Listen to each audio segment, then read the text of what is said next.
एक मुसलमान मौलवी मरने के करीब था। गांव में कोई और पढ़ा लिखा आदमी नहीं था, तो मुल्ला नसरुद्दीन को ही बुला लिया कि वह मरते वक्त मरते आदमी को कुरान पढ़कर सुना दे। मुल्ला ने कहा, कुरान इत्यादि छोड़ो, अब इस आखिरी घड़ी में मैं तो तुमसे सिर्फ एक बात कहता हूँ, इस प्रार्थना को मेरे साथ दोहराओ। और मुल्ला ने कहा, कहो मेरे साथ कि हे प्रभु और हे शैतान, तुम दोनों को धन्यवाद, मेरा ख्याल रखना। उस मौलवी ने आंखें खोली, मर तो रहा था लेकिन अभी एकदम होश नहीं खो गया था। उसने कहा, तुम होश में तो हो, तुम क्या कह रहे हो? हे प्रभु, हे शैतान। मुल्ला ने कहा, अब इस आखिरी वक्त में खतरा मोल लेना ठीक नहीं, पता नहीं कौन असली में मालिक हो। तुम दोनों को ही याद कर लो और फिर पता नहीं तुम कहाँ जाओ, नर्क जाओ कि स्वर्ग जाओ।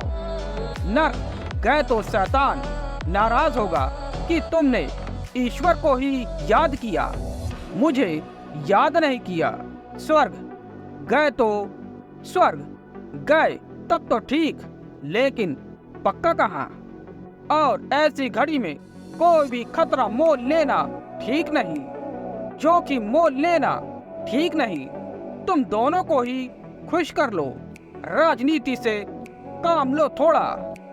तो जिनको तुम मंदिरों में प्रार्थना करते देखते हो, वे राजनीति से काम ले रहे हैं थोड़ा, इस जगत को भी संभाल रहे हैं। मौत के बाद कुछ होगा तो उसको भी संभाल रहे हैं।